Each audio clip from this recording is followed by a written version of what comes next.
it's Grant's Comics here, and today is another video of top 10 things that comic collectors mistake for. Now, I got this idea from Jim Mint, so I'll link a description to his YouTube channel so you guys can watch his version. And this is just some ideas that I took notes of, and I'll explain of my ways as a comic book collector myself. So top 10, number 10 is watch out for red flag, and what that does mean is that if you go to like a garage sale or an antique shop or something like that, something that's not in a comic store, make sure it's not stolen, because make sure it's not stolen or something like that, because if it is, people who originally had it will not only find the person who stole it, but will find you, will track it down. So that's the one thing you should watch out for, is a red flag and stuff like that. So anyways, number 9 on the list is ask if there's anything else. Now, obviously I'm a comic book channel and stuff like that, so yes, I do rely on, not really rely, but I do videos on comics, so all I do is comics. But when I mean by ask if there's anything else, when you're at a garage sale, all this stuff, even at a comic book store, they have like statues, figures, Funko Pops, stuff like that.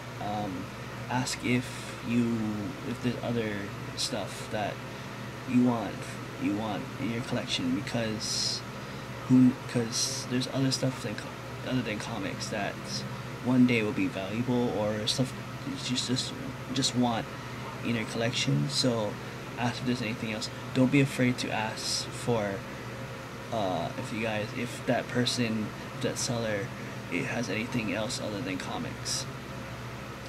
Number 8 is learn how to grade. Now, here's the thing that I have trouble with. This is when I saw this on Jim Mint, I was like, yeah, I need to put this on the list, because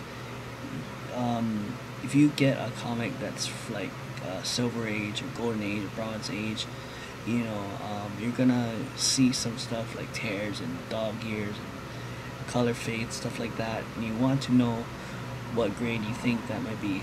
There's so many comic book YouTubers that I've seen where they get CGCs, stuff like that, and they hide the grade, and they predict, like, let's say they predict 6.0, and then when they open it, it's really a 7.0. They predict it just by the quality of what that comic is. Even when it's raw, they guess, okay, maybe this comic is a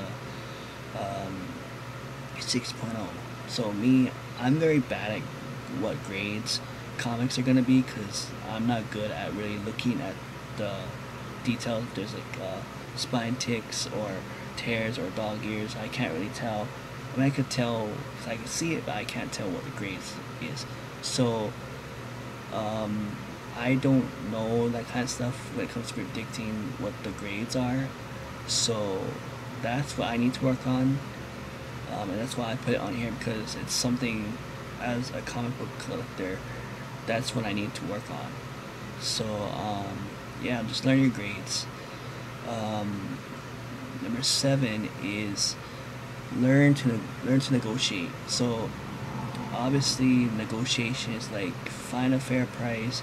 If, let's say, if the person you're buying from is wants like $200 or something, then for a key comic, it depends on what the key comic is.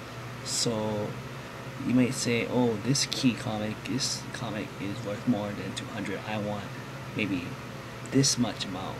You know what I mean? So you gotta negotiate with people, with buyers. And this is another personal story. So I want to buy from my friend Tony, who I mentioned so many times on my Grant's Comics channel.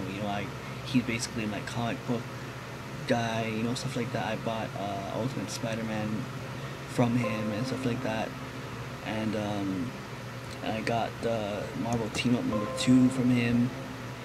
So I got stuff from him before, but he has a Spider-Man bundle, which you'll see hopefully in the future of Grant's Comics. He has a Spider-Man bundle which has Amazing Spider-Man 381, which is the first appearance of Carnage, and he also has Spider-Man Unlimited #1, which is the first appearance of Streak, and he wanted like 150. That's not the real price. I'm not gonna give you the real price, but he wanted 150 for it. I'll just give you the real price. He wanted 160 for it, and I said, you know what, that's a fair deal, because I wanted maybe lesser, but 160 is about, pretty good. So negotiate with the buyer, regardless if it's antique shops, if it's Facebook Market, stuff like that. Anything that's not in the comic shops, garage sales, negotiate with them, and then, everything will be all good. So number 6 is learn your keys. So for people who are watching that is not familiar with comics, keys, so learn your keys would basically be like, okay, Amazing Fantasy 15 is the first appearance of Spider-Man. You gotta know what the cover looks like, you gotta know, stuff like that. So I know what the first appearance of Spider-Man looks like. Final Fantasy, Amazing Fantasy 15.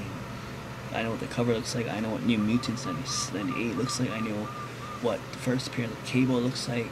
You gotta know what your keys look like. You can't just be like, oh, I have this comic and this is I think it's the first appearance of so and so.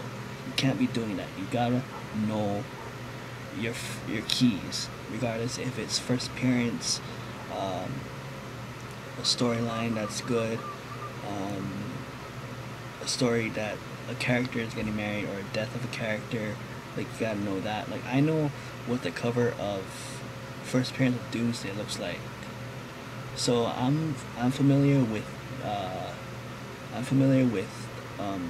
what the cover looks like when it comes to keys, but I don't know the number, which is another thing you gotta know about when it comes to keys. You gotta know what the issue number is. You can't be like, oh yeah, this Doomsday cover. Like, let's use Amazing Fantasy #15, for example. You can't be like, oh yeah, I know what the first appearance of Spider-Man looks like. He's swinging onto a building, he's carrying a guy on one of his hands. No, you gotta know what the issue number is of the keys, and that's another thing I'm trying to work on. It's, I know the cover art, but I don't know the issues, and that's the thing you gotta know about. You gotta know what the cover art looks like, and you gotta know the issue. So learn your keys. That's another thing I'm working on. Okay, number 5, research your collection.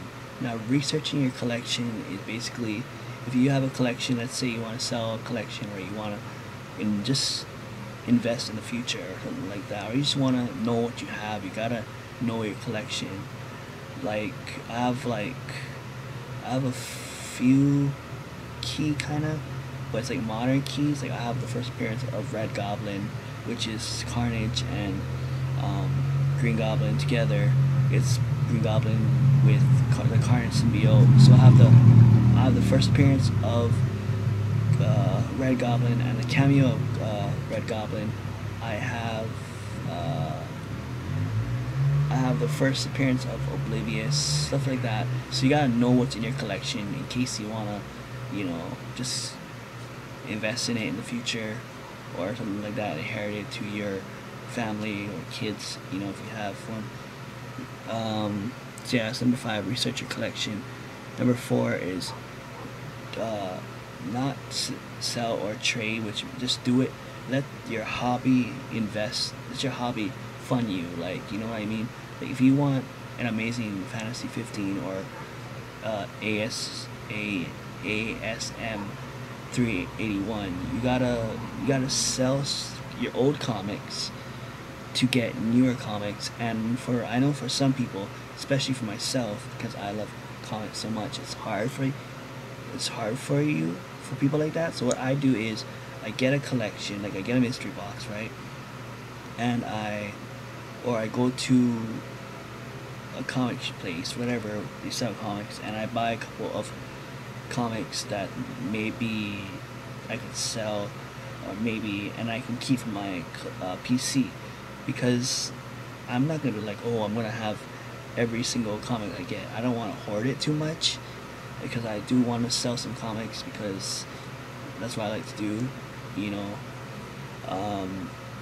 So yeah, my tip is, here's my tip. If you don't want to sell your collection that you have, which I know it's hard for some people, like I said, but if you don't want to sell your collections that you have, buy comics that to sell, you know, buy to sell. Or if you have a long box filled with comics and you want to keep half of it and sell the other half, you can do that too, because there's people that I see on YouTube, or I know a couple real little bit people that I know that has a lot of comics. One particular person I know is Rob. I'm not gonna say his last name because I don't want to, you know, give him out. But Rob, I'm sure he has a ton of comics. I'm sure he does. And he, like, if you have a comic collection where you have like more than 2 long boxes, you can sell half long box to the public, or you can keep one other half of the long box, and you can just do that. You know, that's what I would do. But yeah, so not sell or trade, just let the hobby fund itself. Number 3 is 90s comics aren't old. Now, I love vintage comics as much as modern comics, and that's what I want in my collection, is mostly vintage. But you know, if I go into a collection, I find modern comics, that's cool. I probably might sell it, but you know, when it comes to like vintage comics, I'll keep it in my PC. I'll sell some, you know, vintage comics if, you know, I don't want them. But yeah, I love 90s comics from the 90s. That's my all-time favorite era of comics, because for one, I'm a 90s baby, so I kind of want to be in that group. But you know, if I get a comic that's like earlier, like the 80s or 70s or something like that, or 60s, I don't know. I think my oldest comic is from 69, I think. Yeah, but if I get those kind of comics that's earlier, earlier than the 90s, that's great. But I like 90s. I like 90s comics and very early 2000s comics. That's my like go-to comic. But yeah, 90s comics aren't that old. They're only like 29 or 30 years old. So keep it in mind, because I thought 90s comics kind of as vintage and old, but they're not really that old. I'm in my late 20s, so I'm not old.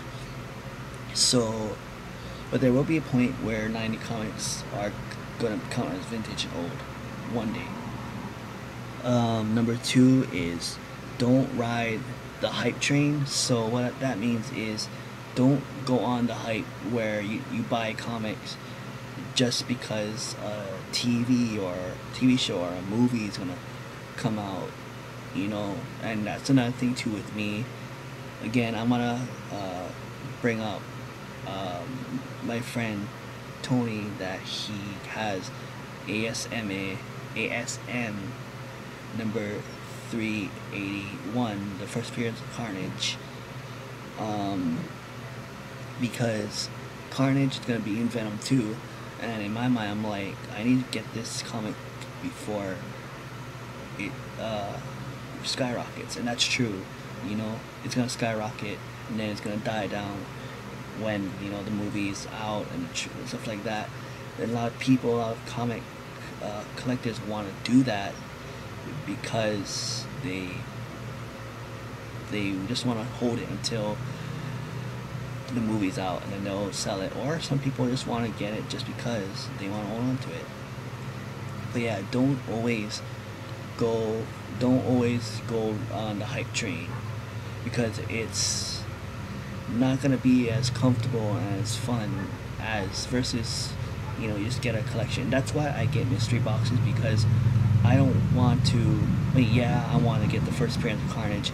Yeah, I want to get the first Gambit, because you know, I haven't said this in my channel ever, but Gambit's my favorite one of my favorite X-Men, or you know what I mean, or the first appearance of Harley, stuff like that, or first appearance of so and so. You don't want to do that because it's not going to be as fun for you. And so what I do is I get mystery boxes, and if I get a mystery box, and in the mystery box I have a first appearance of somebody, that's cool. You know what I mean? I'll keep it for sure. Or if I go into an antique shop or a comic store and I find a first appearance for a price I can afford, that's cool as well. But yeah, and plus I'm not a person to go on hype trains. You know, I don't do that. So my advice is, don't ride on the hype train. Do get comics, or just because you like them, you know. And if you're lucky that you have a key issue, then that's good for you. So, and the number one mistake that comic collectors get is comic grading. So what that means is you gotta know what like a 9 point. Sorry, my phone is like vibrating, so that's why you probably don't hear it because of my fan. But anyways, comic grading, which means like you gotta know what a 9.0 means, an 8.8 mean, or 8.0 means, 7.0, 6.0. You gotta know what that means, you know. And that's another thing. So when it comes to grading, that's the one thing I need to learn on my own. So you just gotta know, like for example, a 9.8 is gem mint. That's really clean, no tears, no nothing. A 1.0 is poor, stuff like that. And I think a 5.0 is like okay. I don't know, but yeah, I'm still learning on that. So when it comes to comic book grading, you gotta know what each grade means. You gotta learn how to like grade, which means you gotta like find the specs. Like if you find like a tear, you gotta know, okay, this might be a 7.0 or this might be a 9.8. You know, you gotta know what your comics is graded. But yeah, so that's about it. I just wanted to make a video of the top 10 things that comic book collectors and myself do. So shout out to Jim Mint for having me write down notes and, you know, making this video. So props. This is on Jim Mint's list. This is not my own. I didn't come up with this. I took notes. But anyways, this is another Grant's Comics. Give this video a thumbs up and subscribe. Alright.